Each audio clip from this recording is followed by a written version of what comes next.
بسم الله الرحمن الرحيم الحمد لله والصلاة والسلام على رسول الله أما بعد رب اشرح لي صدري ويسر لي أمري واحلل عقدة من لساني يفقه قولي Assalamu alaykum va rahmatullohi va barakatuhu. Hurmatli ustozlar va qarindoshlar, bugungi tafsir darsimiz Ali Imron surasi 116-oyatdan 122-oyatgacha.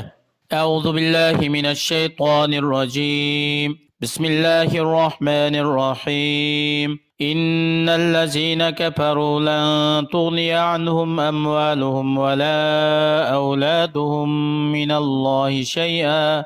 وأولئك أصحاب النار هم فيها خالدون مثل ما ينفقون في هذه الحياة الدنيا كمثل ريح فيها سر أصابت حرث قوم ظلموا أنفسهم فأهلكته وما ظلمهم الله ولكن أنفسهم يظلمون. Yuqorida tilovat qilingan oyatlarning qisqacha tarjimasi haqiqatan Allohga va Allohning rasuliga kafir bo'lgan, Allohga ishonmagan, Allohning payg'ambariga ergashmagan kafir badbaxtlarningki mol mulki, bola chaqalari Alloh tarafdan hech narsaga arzimaydi, hech narsaga ularga foyda manfaat yetkazmaydi. Alloh tarafdan keladigan har qanday bir azobni mudofaa qilolmaydi va ularga Allohning rahmatidan jalb qilolmaydi. Bu dunyo topgan mol mulki avlodlari balki ularga Allohning azobini ziyoda qiladi va qayg'u hasratni ziyoda qiladi. Shu kishilar mangu do'zaxda qoladigan do'zax ahlidir. Shu kafirlarningki kishilarga riyo qilib dunyoda yaxshilik yo'llarga sarf qilgan narsaninki misoli nimaga o'xshaydi desa, gunoh ma'siyat ishlash bilan Allohga osiylik qilish, Allohning taatidan chiqish bilan o'z nafsiga zulm qilgan bir jamoatninki ziroatkorligiga yetgan qattiq so'g'uq bir shamolning misoliga o'xshaydi. O soğuk şamal ziraatning hammasini halok qilyapti. Ular bu ziraatni o'rapi uningdan nurg'un yaxshiliklarni kutayotgandi. Ular ishlamaga erishamadi. Mushu shamol ziraatlarni halok qilyapti. Ular buningdan manfaatlanmadi. Shuningga o'xshash Allohga kafir bo'lgan, Allohning rasulini inkor qilgan badbaxtlarmi o'zlarininki savobini umid qilishni maqsad qilib qilgan amallarininki ajr savobini bekor qilib o'tadi.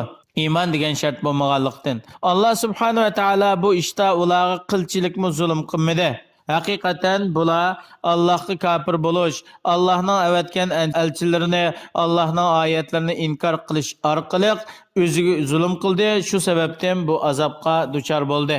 يا أيها الذين آمنوا لا تتخذوا بطانة من دونكم لا يعلونكم خبالا ودوا ما عنتم قد بدت البغضاء من أفواههم وما تخفي صدورهم أكبر قد بينا لكم الآيات إن كنتم تعقلون. Ey Allah'a ishongan, Allohning rasuliga ergashgan mu'minlar, sizlar mu'minlarni qo'yib mu'min bo'lmagan, mayli qaysi dindagi, qaysi qarashdagi kafirlar bo'lishdan qat'iy nazar, ularni nayt sirdosh, yaqin do'st tutib olmanglar va o'zinglarning barliq ish-seringlardan xabardor qiladigan, maxfiyatliklarni deb birdigan, xususiy hatto oila ahvollariga xabar qiladigan mundaq sirdosh do'st qilib tutib olmanglar. Ular sizlarga ziyon yetkazishni talab qilish bilan ham to'xtab qolmaydi. Yani sizlarning ahvolingni buzish bilan ham to'xtab qolmaydi. Balki sizlarga jafo, mushaqqat va yanami bak ziyonliq ishlarningki hosil bo'lishini, sizlarning vayron bo'lishinglarni orzu qiladi. Ular o'zlarining tillarida dushmanlik, o'ch, adovatni oshkor qildi. Sizlarni dininglar to'g'risida ta'na qildi, masxir qildi va o'zaro oranglarga dushmanlik paydo qildi. Sirlaringlarni ichib tashladi. Ammo ularning qalbiga yo'sho'g'an o'chmanligi, tilda oshkor qilgan o'chmanligidan nechasi kattadir. Ey mu'minlar, biz sizlarningki dunyo oxiratda manfaat bo'ladigan ishlaringlar to'g'risida ro'shan dalil hujjatlarni bayon qilib beramiz va bayon qilib berdik. Agar sizlarda Parvardigoringlar tarafidan sizlarga nozil qilingan ahkamlarni, aqlinglarni ish qilib, o'ylanib, tafakkur qilib, shu bo'yicha amal qilsanglar, Allohning rahmatiga erishsizlar. Ha أنتم أولئك تحبونهم ولا يحبونكم وتؤمنون بالكتاب كله وإذا لقوكم قالوا آمنا وإذا خلوا عضوا عليكم العنامل من الغيظ قل موتوا بغيظكم إن الله عليم بذات الصدور. Ey müminler, o qavmni sizlar yaxshi ko'rasizlar va ular uchun hatto yaxshilikni umid qilasizlar, yaxshilikda tilakdosh bo'lasizlar.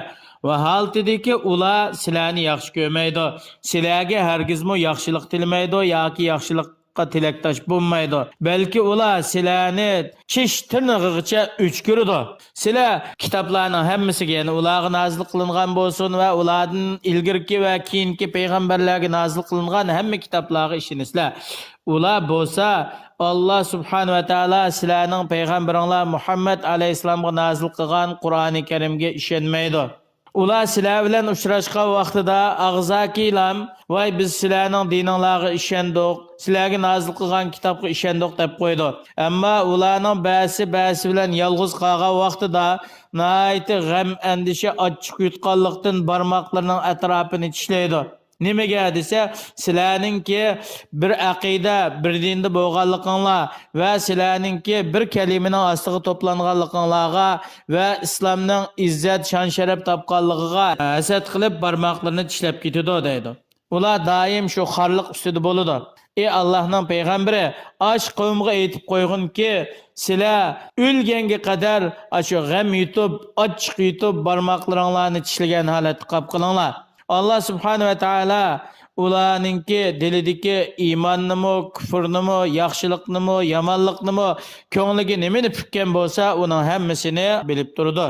إن تمسسكم حسنة تسؤهم وإن تصبكم سيئة يفرحوا بها وإن تصبروا وتتقوا لا يضركم كيدهم شيئا إن الله بما يعملون محيط وإذ غدوت من أهلك تبوئ المؤمنين مقاعد للقتال والله سميع عليم.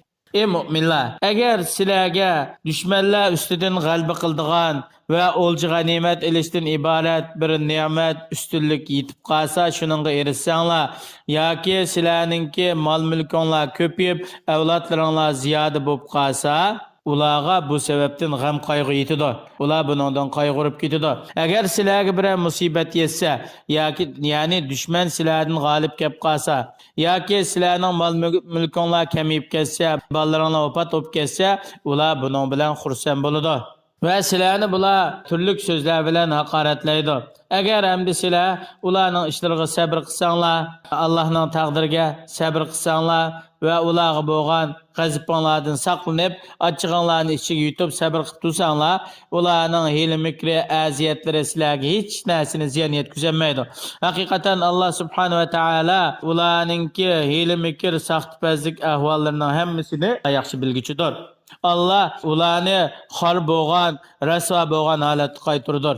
Ey Allohning payg'ambari, mushriklar bilan urush qilish uchun degan tarafda Madinadan chiqqan vaqtingdagi ahvolni eslagan deydi.